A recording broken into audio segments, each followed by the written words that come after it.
नीली जीन्स, सफेद शर्ट और आंखों पर काला चश्मा, खाकी वर्दी वालों से घिरे इस शख्स का नाम है मोहम्मद शहाबुद्दीन। कोई उसे सीवान का साहिब कहता है,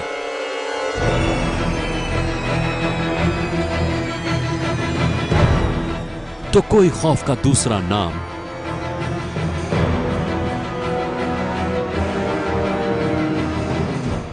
सियासी चोले में वो जुर्म की दुनिया का बेताज बादशाह है।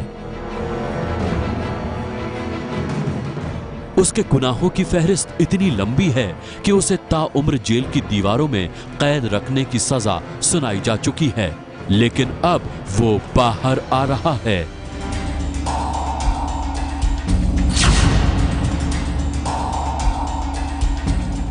सीवान के चर्चित तेजाब कांड के गवाह राजीव रोशन की हत्या के मामले में पटना हाई कोर्ट ने आरोपी शहाबुद्दीन को जमानत पर रिहा करने का आदेश दिया।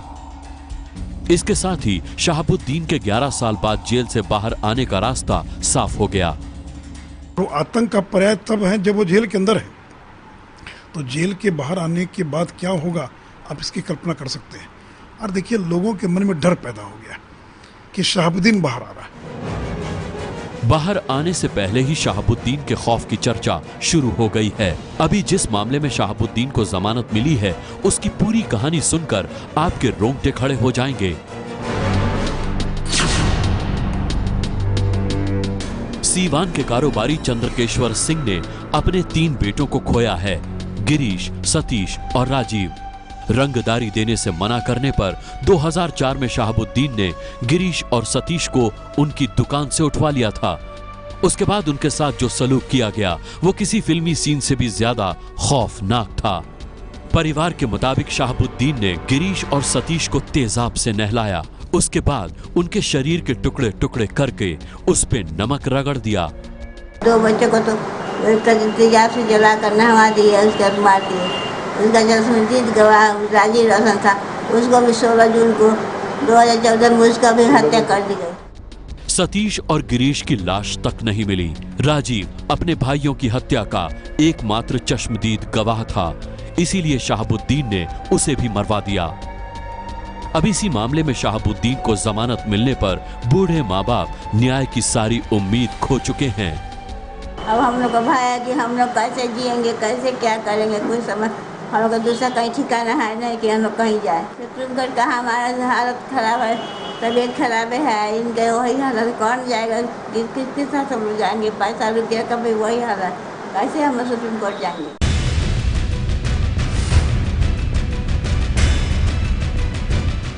सीवान का ये चर्चित तेजाब कांड तब हुआ था जब शहाबुद्दीन को सीवान में आतंक का दूसरा नाम कहा जाता था।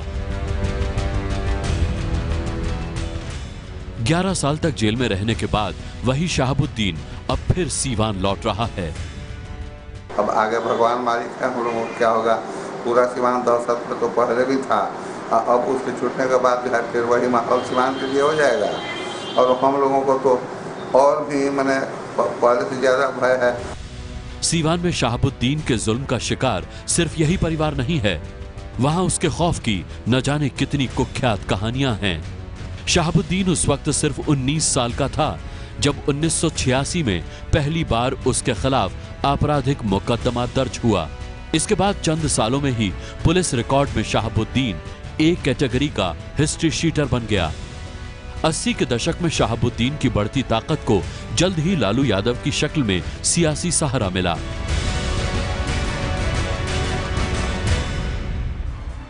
उन्नीस सौ 1990 में लालू के जनता दल के टिकट पर शहाबुद्दीन ने पहली बार सीवान से विधानसभा चुनाव लड़ा। उसके बाद से सीवान में शहाबुद्दीन की अपनी सत्ता चलने लगी। लोग उसके नाम से ही कांपते थे। पुलिस और प्रशासन उसके सामने अपने घुटने टेक चुके थे।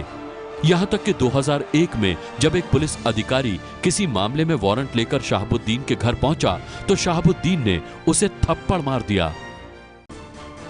सीवान में शहाबुद्दीन की सल्तनत के खिलाफ जिसने भी आवाज उठाई, शहाबुद्दीन ने हर उस आवाज को खामोश कर दिया। आरोप है कि 1997 में जेएनयू छात्र संघ के अध्यक्ष चंद्रशेखर को सीवान के चौराहे पर शहाबुद्दीन के गुंडों ने गोलियों से भून दिया था। एक गुंडे से विधायक और विधायक से सांसद बनने के सफर में शहाबुद्दीन ने हर वो जुर्म किया जिसकी आप कल्पना तक नहीं कर सकते।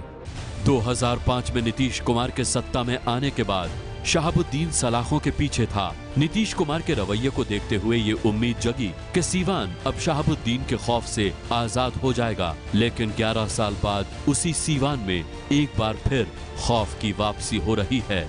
विपक्ष आरोप लगा रहा है कि शहाबुद्दीन के जेल से बाहर आने के लिए राज्य की नीतीश सरकार जिम्मेदार है। जिस दिन नीतीश कुमार का गठबंधन लालू जी के साथ हुआ, उसी दिन तय हो गया था कि बहुत जल्द शहाबुद्दीन जेल से निकलेंगे। तो शहाबुद्दीन के बेल का विरोध करने के लिए एडवोकेट जनरल भी खड़े नहीं हुए, एडिशनल एडवोकेट जनरल भी खड़े नहीं हुए, और जो कनिष्ठ लॉ अधिकारी थे उनके भरोसे छोड़ दिया गया। और जब कोर्ट ने फरवरी में कहा कि 9 महीने के भीतर ट्रायल पूरा हो जाना चाहिए, तो आखिर ट्रायल प्रारंभ भी क्यों नहीं हुआ? नीतीश और लालू के गठबंधन के बाद सीवान की जेल की ये तस्वीरें विपक्ष के आरोपों को सही साबित करती हैं। आरजेडी विधायक और नीतीश सरकार में मंत्री अब्दुल गफूर शहाबुद्दीन से मिलने जेल पहुंच गए और तब शहाबुद्दीन ने कुछ इस तरह मंत्री जी का स्वागत किया जैसे वो उसका घर हो। हालांकि शहाबुद्दीन के लिए इसमें कुछ नया नहीं था। शहाबुद्दीन को जेल में ऐसे दरबार सजाने के लिए जाना जाता है। लेकिन हैरानी की बात तो ये है कि इस घटना पर इतना हंगामा मचने के बाद भी मंत्री जी का कुछ नहीं हुआ। बीजेपी नेता सुशील मोदी का आरोप है कि दरअसल नीतीश कुमार सरकार में शहाबुद्दीन पर उंगली उठाने की हिम्मत किसी में नहीं है। जब जेल के अंदर रहकर वो दरबार लगा सकते हैं, जब जेल में रहते हुए बिहार सरकार के मंत्री लाइन लगाए में मिलने के लिए, अगर अनंत सिंह पर सीसीए लग रहा है तो शहाबुद्दीन पर भी सीसीए लगना चाहिए। हम देखें नीतीश कुमार कितनी हिम्मत दिखा पाते हैं। शहाबुद्दीन पर हत्या, फिरौती, अपहरण जैसे 3 दर्जन से ज्यादा मामले दर्ज हैं। बिहार में पहली बार AK-47 शहाबुद्दीन के पास से ही बरामद हुई थी। 2009 में शहाबुद्दीन पर चुनाव लड़ने की रोक लगा दी गई थी। फिलहाल शहाबुद्दीन को 8 मामलों में 1 साल से लेकर उम्र कैद तक की सजा हो चुकी है। लेकिन जमानत पर बाहर आने के बाद जहां एक तरफ लोगों को शहाबुद्दीन का खौफ सता रहा है, वहीं उसके समर्थक शहाबुद्दीन के जोरदार स्वागत की तैयारी कर रहे हैं। उनके इंतजार में बहुत लोग भागलपुर जा भी रहे हैं उनको रिसीव करके लाने के लिए, और बहुत लोग यहाँ भागलपुर से लेकर और सीवान के बीच तक जगह जगह पर उनकी जोर शोर से उनको स्वागत के लिए तैयारी की गई है। स्वागत करने के लिए लोग बेचैन हैं। शहाबुद्दीन को इसी साल लालू की पार्टी की राष्ट्रीय कार्य समिति का सदस्य बनाया गया और अब शहाबुद्दीन को जेल से भी आजादी मिल रही है।